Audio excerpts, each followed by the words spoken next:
She did. Janet Maslin said that to me. Made my day. Wonderful. Thanks. He's going to go back and just tell the stage manager we'll have press room.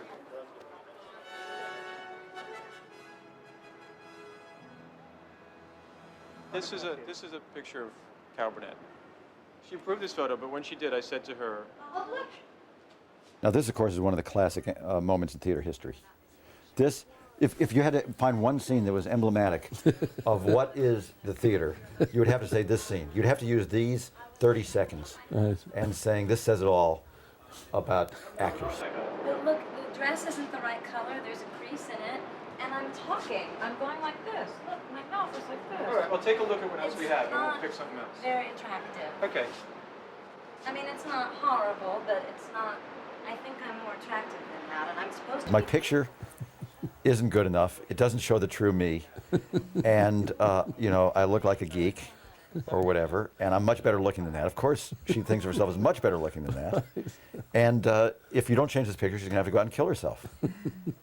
And I think she was thinking about that. And she walks right off the street onto the stage in the same character. There is no narcissism shortage in the theater. How about self-deception? What do you think about that? That's very high up there, too. Delusion is second only to narcissism as a predominant trait. Then just below that, there's envy, and just below that, resentment. I don't know why I'm laughing. We go through the same thing with our films. Exactly.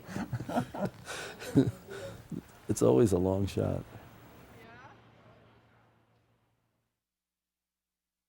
Hi, Rebecca, it's me yet again. This is the latest change in the Schoenfeld party. He's now going still, but his guests aren't. So he needs only 2 of the 4. So I'll see you there shortly after 6, I guess. Okay, Rebecca. Okay, bye.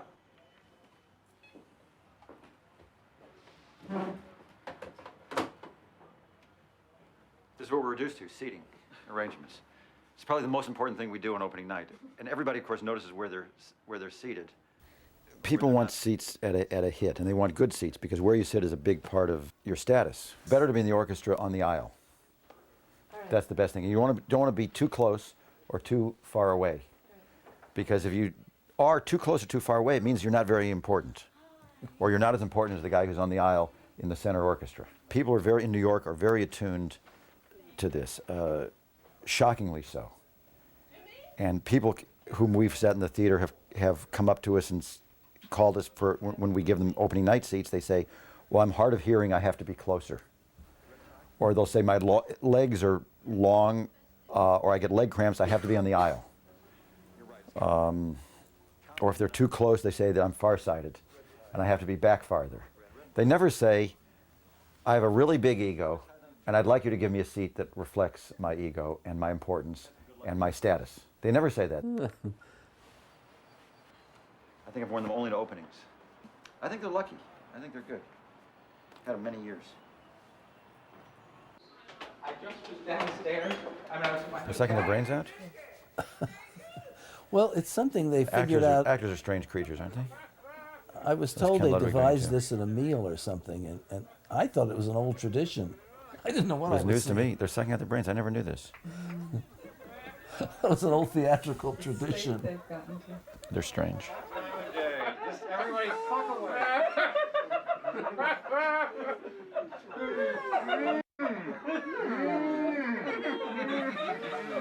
You were good and stupid. Bye-bye. See you. Bye. See you on the boards. Well, it's half hour, so.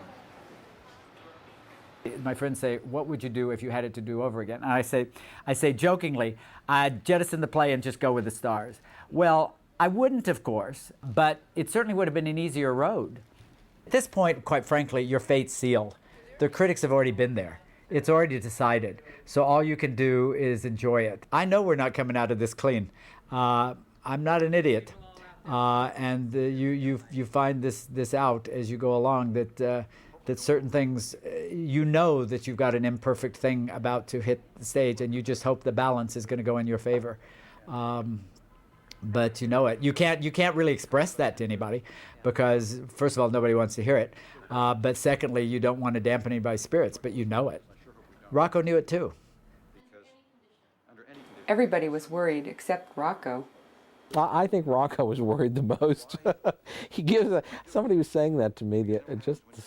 Somebody I talked to this morning saying I was going to have this, be doing this, and they said, well, you know, the funny part is everybody says Rocco. He said he was sweating bullets. Because I think because he's a professional, he's invested in his pieces, and he's good at hiding it, but I think it's there. 2.3 plus million, I think.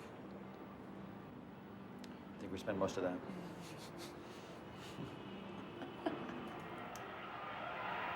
Strike. Did you do Carrie? Carrie's our first show when I came to the job.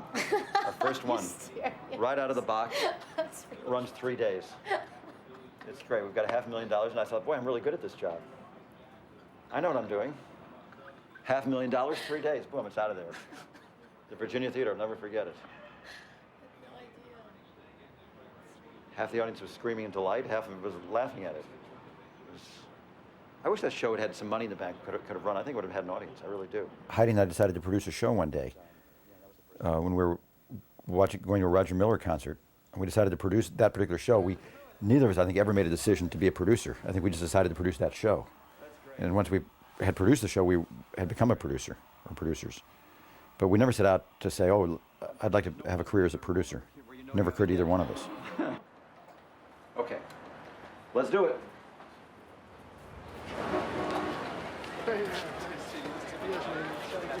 Opening night is you let go of the show in terms of anything further to be done about it, but opening nights are work. They're not really that enjoyable for producers.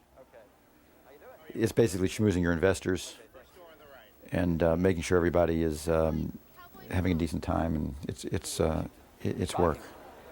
Shocking. Hey, you got nothing to worry about. It's a wonderful play. Oh, you're so nice. I'm totally sure of it. Thanks. Totally sure. I'm worried about critics. I don't know what's going to happen. I'm not worried about that. I mean, we're not going to get savage dismissals and anything else. I think we got a great. No, I think it's just that everybody in the world I know then sees the work and says, he failed. Just that I get personally humiliated. Right. You don't have to worry about it. Right. I know particularly I made a jackass out of myself. One of the scenes coming up in this is where in the lobby I go up to meet one, I forget who it was. And I know I look like a jerk in it, but what can you do? You know, you get excited. I was excited to be there. It's very exciting to be on Broadway. It's a wonderful, electric time. Producer, Wendy Ettinger. Ken is so adorable here. This is a great part. He introduces himself to Carol O'Connor and Walter Cronkite, who's with him. And it's wonderful because it's something I think everyone wants to do, is introduce himself to celebrities, but you just don't have the nerve. So it's great fun to see him do this. And there's Matthew Broderick as well. It's Ken's night. Make a lot of noise. It was an exciting moment for us too. I mean, this was the climax of the film, and here we were. It was do or die, and we had to get everything perfect. We had to get all the cameras working right and the sound right. It was really hard. It was very scary. Good luck tonight. Oh, thank you. Well, you know, whatever it is, it is. You see me, by the way, standing in the back. There's certain people that go unsung, and that's a group of extraordinary standbys and understudies. You see me with Jane Cell Tracy and David Beach right before the opening night curtain goes up. Janie Cell Tracy went on for a number of times for Carol, went on Monday nights. She was wonderful. Brilliant comedian, won the Tony for Over Here. There we go.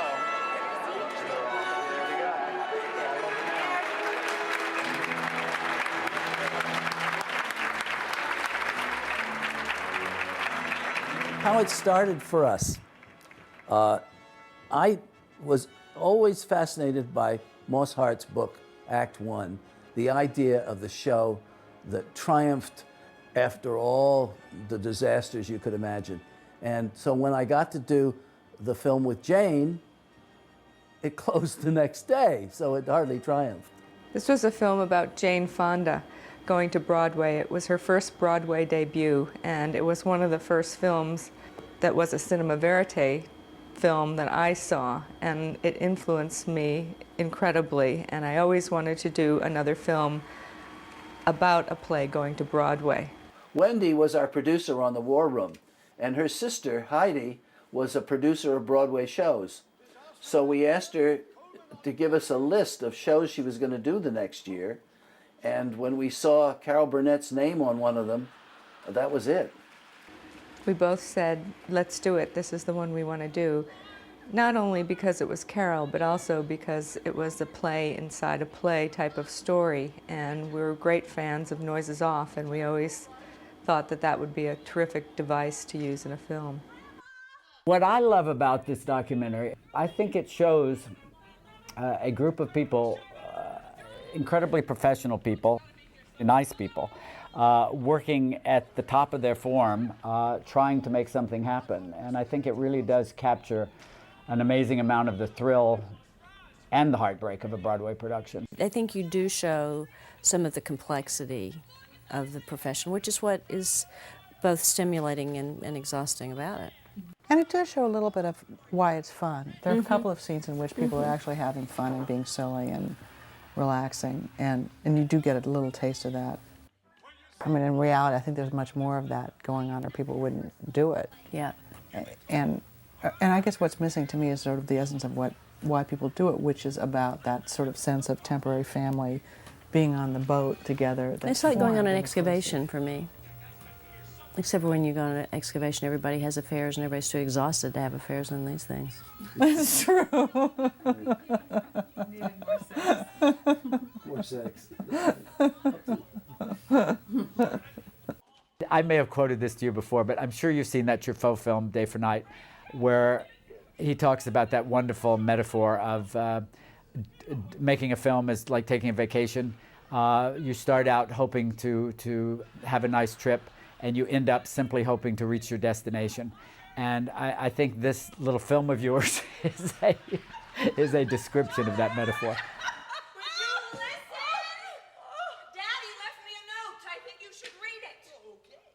I think we all learned a lesson. I certainly did, that nobody knows any more than anybody else. I don't know more than they do, but they don't know more than I do either. Mm-hmm. You know, that it should be more of a collaborative thing and less worrisome. Golly. That's true. Yeah. Gonna make money. You think? There's Margot Lyon and John Lahr. Bosco is money in the bank, isn't he? I don't know about him, but I think people will come and see her. Oh yeah, but I mean the thing that makes it run is. Oh, he's really the end. Do we know anything yet about what's going on? This is the point where you're checking with a publicist about feedback from critics so far.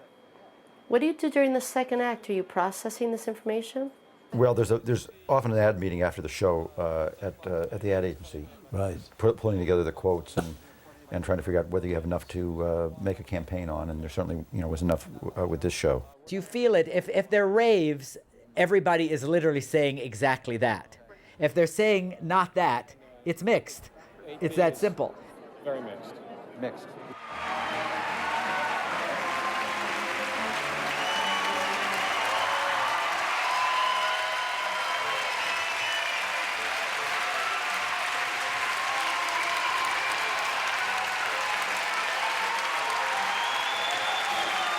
We walked over to the Times to read the reviews. This is probably the last time anybody will do this, since you can read them on the internet.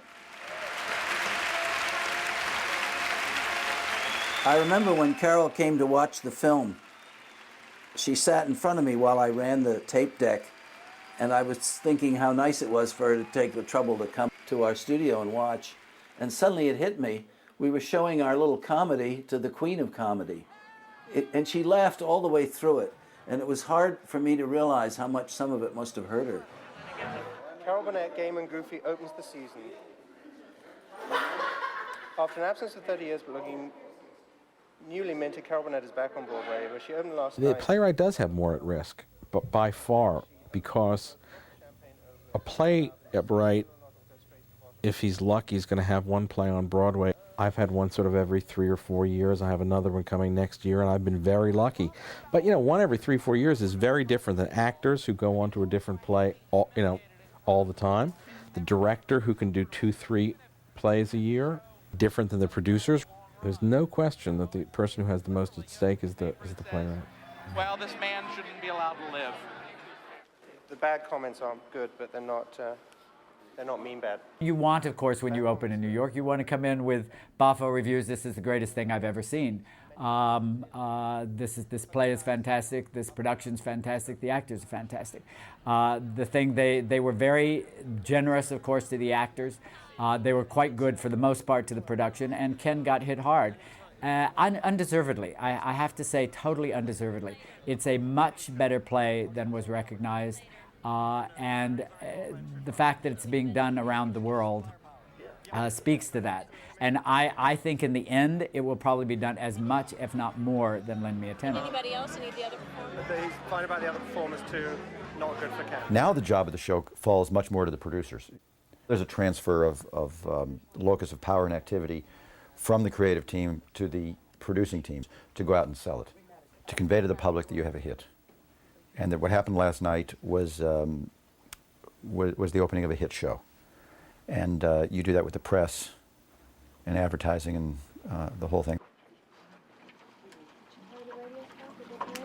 What's the activity this morning, Wendy? 9,700 since midnight of last night. I've been very lucky that way. All my shows have run on Broadway for considerable periods of time. And sure, the fact that Rocco and Elizabeth and Heidi said, hey, you know, if the Times didn't like it, so what? We've got a hit here. Audiences like it. We're running it. We'll get you Dennis Cunningham. The problem is that they single the play out again and again and again. I know. I was quite nervous at this point because the producers tried to close the original production of Grease opening night. That production has now returned billions and billions of dollars, but there was enormous pressure on the producers to close them because although we had gotten some very good reviews, the New York Times was a very mixed review. Now the producers had courage and they stuck with it. Rocco, obviously, being the man he is going to take what he can here and run with it. And you can watch, I watch myself here at this point because you watch me literally light up because Rocco had promised me that. He said, don't worry, Tom, I know you think we're going to close this show. We're not. As you know, we had a long life with it. No, there was never any question of not pushing. No. The common wisdom is that if you keep it running long enough, everybody forgets about the reviews anyway. They usually do. Nobody remembers They don't that remember. Phantom of the Opera got lousy reviews. They remember your quotes that you pull. Yeah, they do. And think they've read the reviews. If you have deep enough pockets, if you're doing poorly to keep it running. Except Philip Bosco, her co-star. Bosco and Burnett are comedy triumphant, raves Dennis Cunningham of CBS TV. They are not to be missed. Burnett is funnier than she's ever been, and you know how funny that is. Clyde Barnes agrees. These shows are fun in prospect and retrospect. First day of rehearsal, and then looking back on it at the end. In between, a lot of tsuris. Was it a good investment? No, the investors never recouped their money, although they recouped a good portion of the money. I'm guessing over half. How does that figure by most plays? That's better than most. Better than most? That's better than most. 15% of the shows recoup their investment. Yeah. It's a business of constant failure. Why do people invest in them? Because they fall in love with the play or the project. And they can't help themselves. And they want to give notes to the director. Right. They want to, they want to be involved. They love show business. You know, it's a disease, and if you get it, there's probably no cure, except running out of money. Well, you can make a great deal of money. Plus, it's usually people that love the theater. You can also make a lot of money in future life. I mean, I think the 15% is about recouping or doing well on Broadway. But a lot of these shows have another life and go on to regional theaters or make a lot of money on tour or internationally. So I think that, in fact, there is more opportunity to do well financially. I learned humility here. I remember coming out one time with her, and we come out together, and they were all there for her, and almost nobody even noticed me. So what I used to do was go out the other entrance or the other exit. I come through the theater. I said, I'm not going to go through this every day. Have to be next to her, waiting while she's avoiding the signing all those autographs.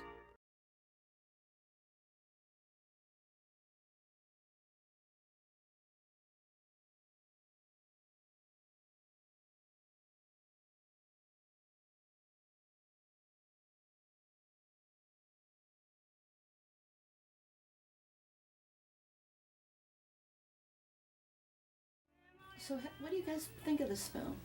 We haven't asked anyone else this, but we'd We be don't too dare. scared to. Breathing fire on us.